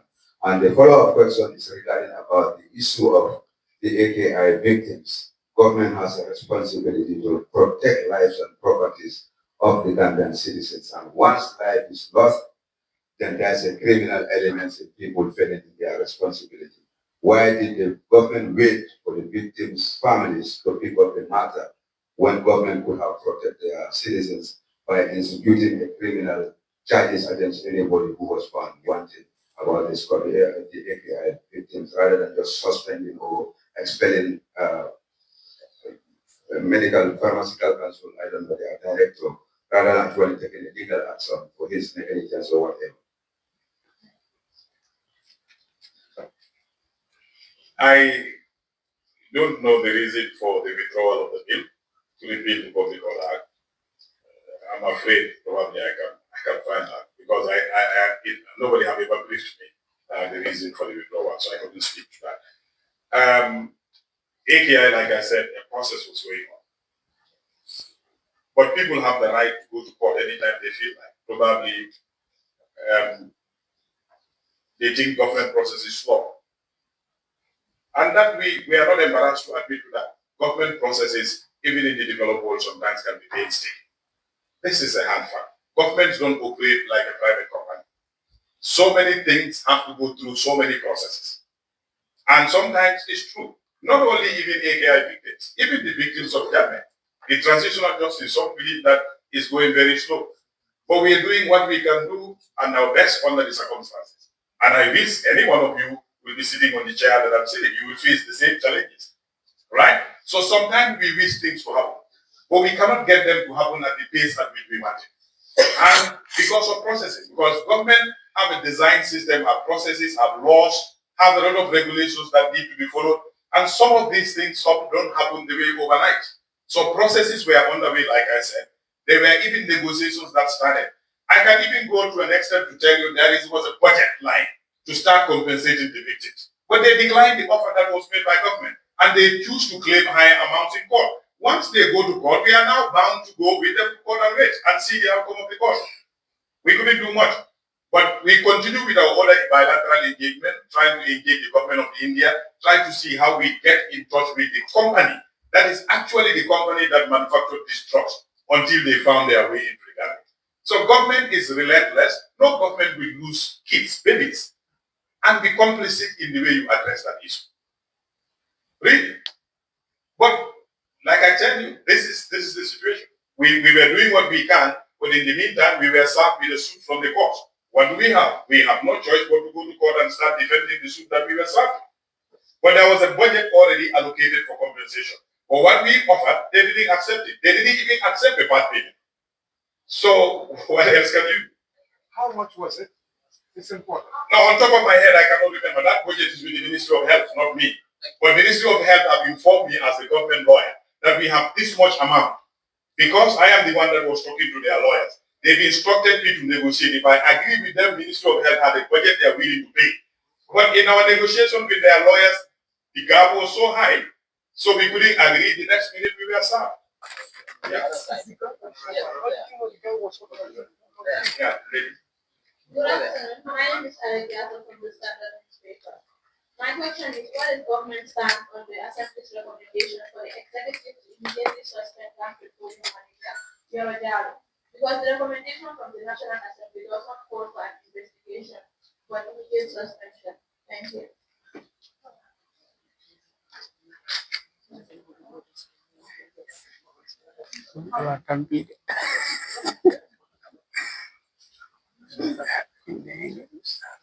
I think this is the clarification we are trying to make. A resolution from the National Assembly to an executive, these are different organs of government. It's still a recommendation. And that recommendation needs to be investigated because these people have a contract. So you need to do further investigation and check and decide what is the best course of action. We need to understand, you see, if we want to be in civil society and we want to be advocates, we need to understand the relationship between organs of state. National Assembly does not necessarily dictate to the executive. When they pass a resolution and ask government to do something, it equivalent in law is a recommendation. Now, government need to look into that investigation and look at the evidence that National Assembly relied on to recommend that somebody should be sacked or somebody should be punished. So those investigations, I don't know, but those investigations were going on as far as I am aware. But from a legal point of view, I just want to clarify that it's not every recommendation from the National Assembly to the executive can be acted upon without further check. Because the recommendation is not law. This is one organ of state sending recommendation to another organ of state. It's not a court judgment. So let's be clear. Besides the legal consideration, the charge against the general manager, Gambia Petroleum, Mr. Java, was that he was unfairly allocating storage space. We call it ullage, right? Now, to that extent of unfair treatment in the allocation of ullage, then there was the basis for the recommendation. Now, but the investigation and the substantive evidence that supports it was also quite big because the statement have clearly addressed that to say at the time of allegation of unfair treatment, actually there was ample space on it, in the depot. About half of the space of the depot was occupied. Now, if that is the case, why also not make similar recommendation to the other private storage facility, where some of this oil also found its way anyway? So you said that this was unfair allocation of space, but these people were I mean at the time usually all OMC were boycotting the space. They were not going there. And that even when this gentleman was the one who initiated and made engagement to act like even half of the space can get occupied through his time. So he was desperately looking for people to come and patronize the space. But like I said, it's a recommendation. And like as the general have said, not all recommendations are binding. But they still have responsibility to look into it and on the benefit of the merits. Then let me clarify one thing. If you just 1 second, let me clarify something. If you look at the schedule of the National Assembly for this September session, which has been published, some of those recommendations they have listed the ministers concerned to come and respond. Because in their own standing orders, when they make such resolutions, whoever have been advancedly mentioned in those resolutions, you are entitled to respond. All right? So if you look at the September session, in their schedules, ministers have been listed to come and respond to some of those resolutions that were made. That shows that even after the resolution, National Assembly itself knows that there is room that the person that has been advancedly mentioned could make a reply, and based on that reply, in fact, their position could change. So you don't expect that once a resolution is passed, it will be implemented. Some of these resolutions need further investigation, whether the allegations are substantiated or not. Yeah, but no. We mentioned that the guy was National Assembly recommended that because he was given labor space. No, that's but not that the was not Okay, next question. They also accused him of receiving 600,000 every month from yeah, right. Was that stated in the report? Was that stated in the report? Did you read the report? No, it's not there. All right, next question. Next question. Your name and media organization. Laptop balance.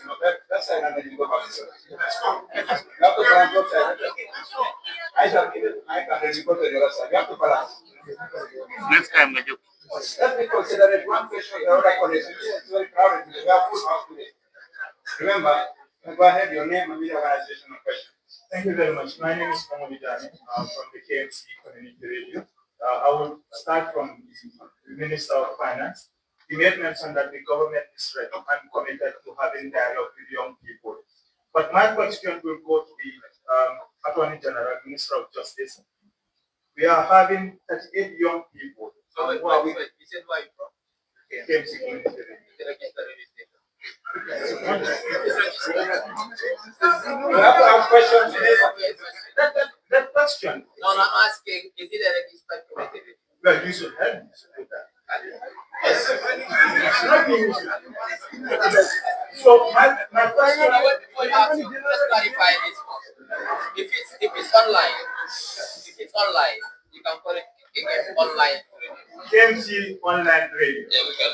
So my question will go to the Minister of Justice, even though I will, pick from the Minister of Finance, and the government is committed to having dialogue, with young people before they resort to the streets, which is commendable. So I want to ask the Justice Minister, because currently we have about 38 young people, 23 are being granted bail from the court, and the other 15 from under the police.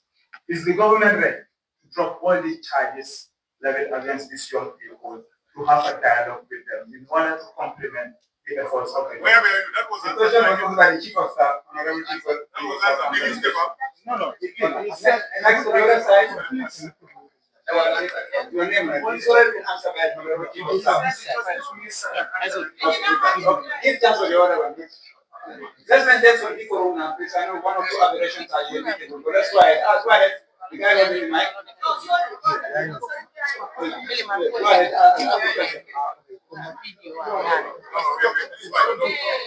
It's okay.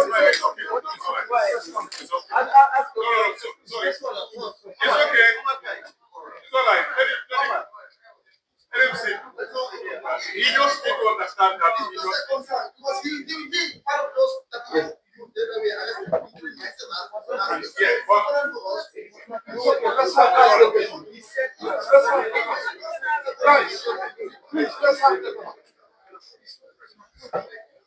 It's all right. I mean, let him stay. Where is he? Don't take it.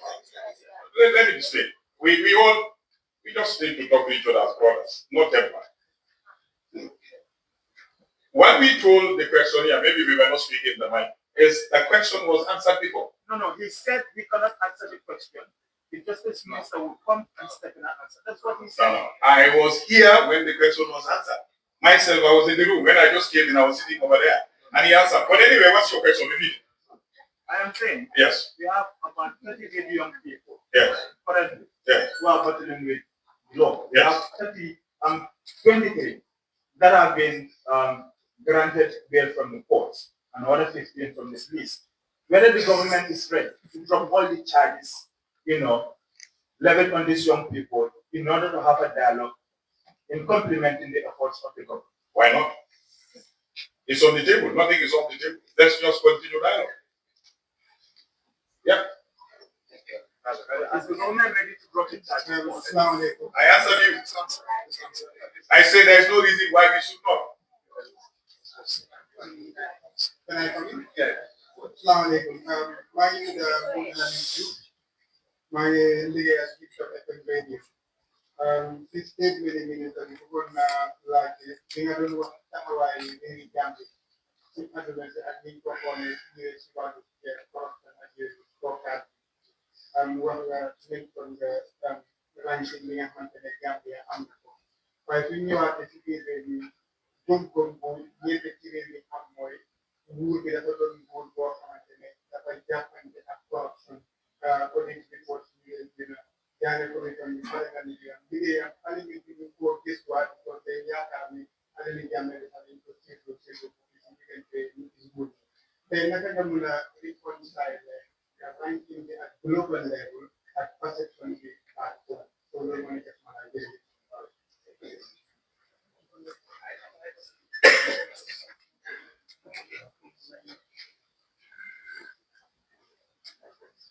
jërëjëf si question boobu liñ mën a wax rek mooy ne corruption is not absolutely measured perception ngay nata perception yi dëkk bi ak perception yi ñoo xam ne that is done by an organization called Transparency International so ñoom seen sata yi ñoo xool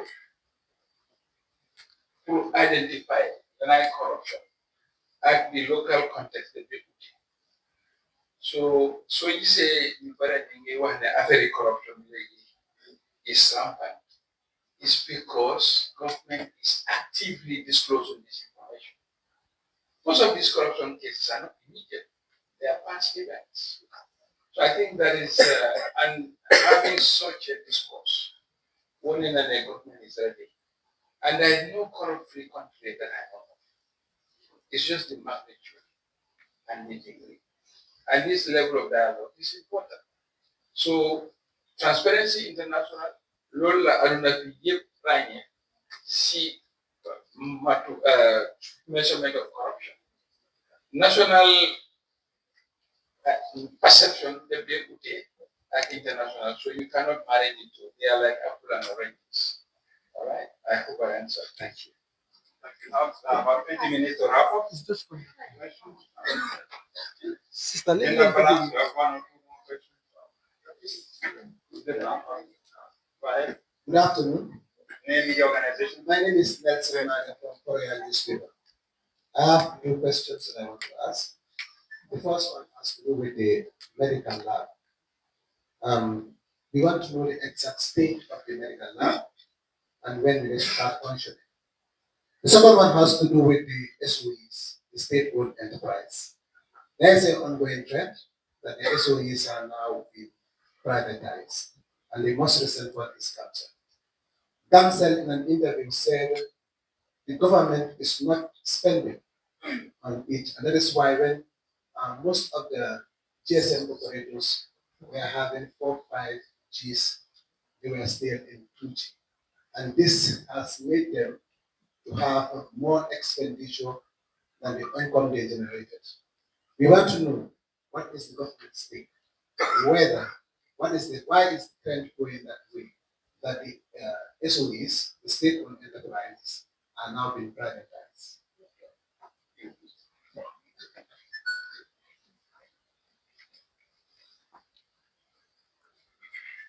Thank you very much. I think we need to have a good foundation. Privatization is different from a concession. They may sound technical, but privatization means government selling its shares, its ownership rights. It's different from like people who claim we have privatized the port. The port has not been privatized. The concession is a partnership between the government and a private operator to do a certain activity. The ownership rights of Gambia Port Authority has not been diluted. The concession partner in the government, in the port's concession, has no shareholder rights in the Gambia Port Authority. All the rights are within the concession to manage the port and invest in the deep sea port of China for a period of time. Immediately that period lapses, this asset will flow back to the state. Ownership has not changed. And the issue of Gamtel's performance. Gamtel, is a limited liability company owned and managed independently. We all know if you are like an adult, it's just like a case of a child in a house. Your father or your parents school you, put you in a job market, educate you, you say, but now I cannot find a job as such. What do I do? You should have helped me. The management of any public enterprise has unfettered access to raise resources, to invest, to manage. Failure to do so, do you expect government to? Because that's the difference. You cannot take public resources and put it to SOEs.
I'm not one of that one. If you buy an American rice, that one is what everybody buys, including myself.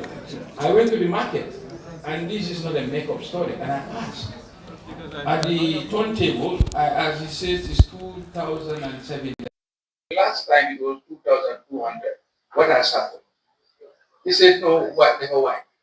This is a transaction I conducted myself.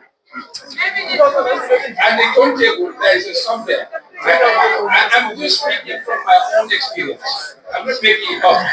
Yes, so these are.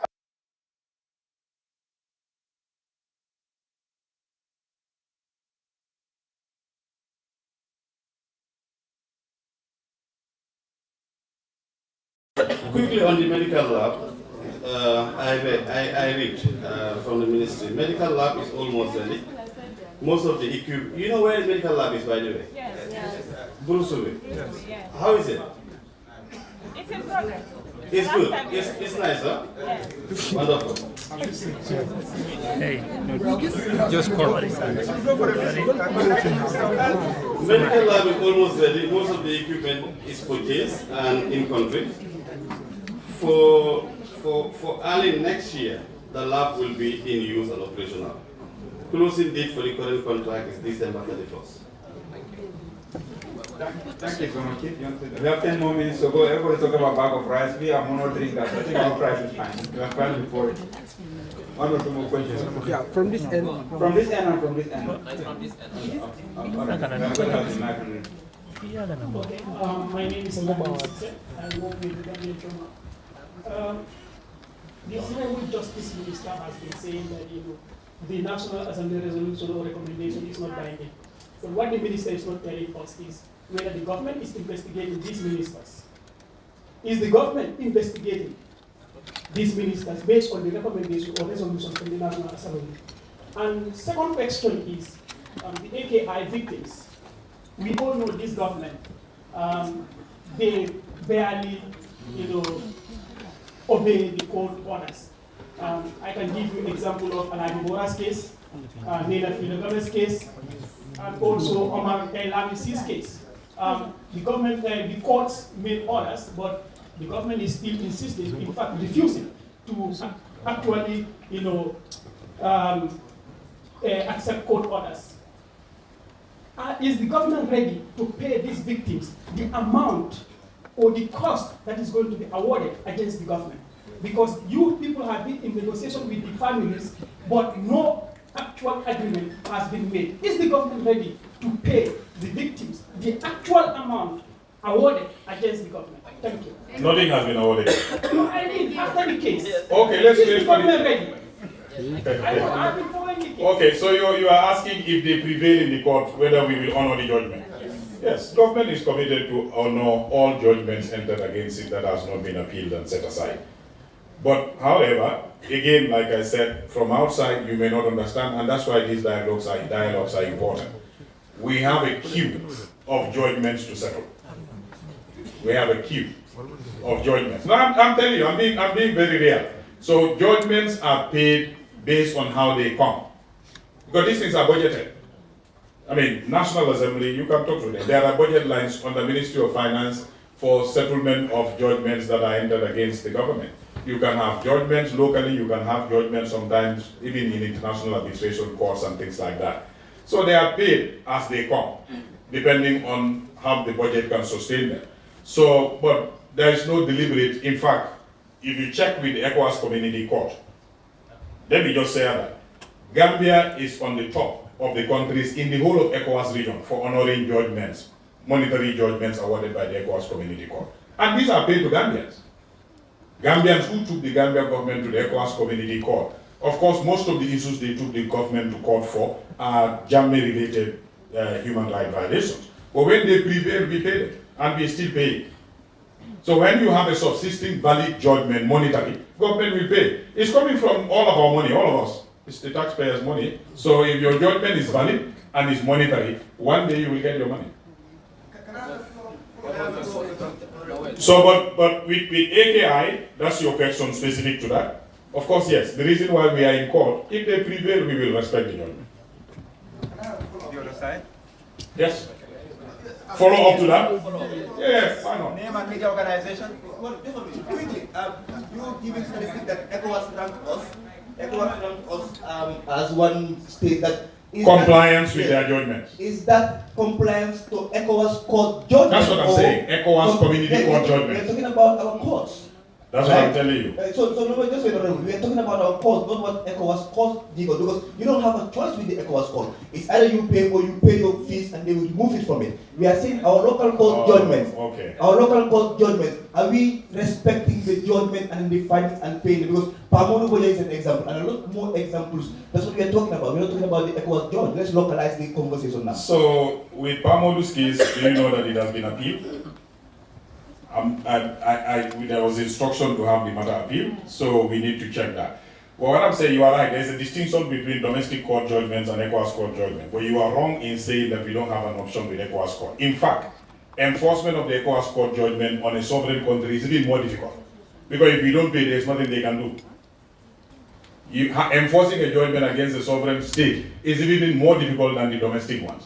So it's not that we are compliant with payment of ECOWAS court judgment because we don't have an option. No, it's the character of this government I'm trying to show that we are willing and ready to comply with valid court judgments, domestically or internationally. And we've already made a record at the international stage, and we are doing our best to comply with almost all the domestic court judgments.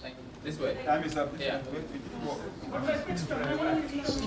was it? What was it? Getting the resolutions or recommendations from the National Assembly. Yes. That is what is leading to all this dialogue. In our preparation of this statement that was delivered by the Honorable Minister for Finance, we looked at every single allegation contained in that resolution. Well, like I told you, we go through them, look at the evidence that the National Assembly had access to, and their conclusions, vis-a-vis what is the other evidence that they might not even have seen. So yes, government is looking into it. Sure. We don't just say it's a recommendation, so we put it aside. No. So if they are found wanting? Naturally, this government, President Barrow had made a statement that there's not going to be any God, he's not going to be anybody's godfather with respect to these issues. Thank you.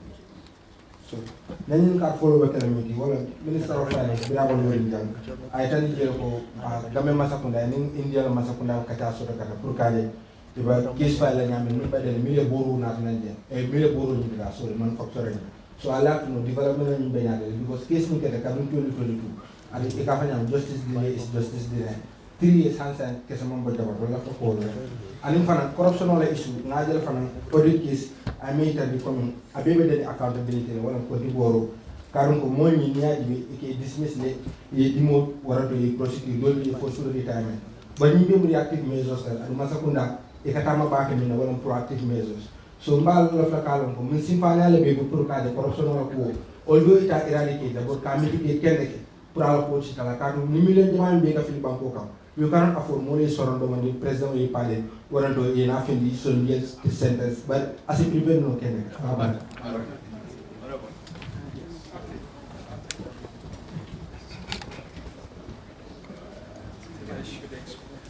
in Mandinka or in India? Okay. Ela nyini karo kumata pake. In fact, nyine formun mal be me fam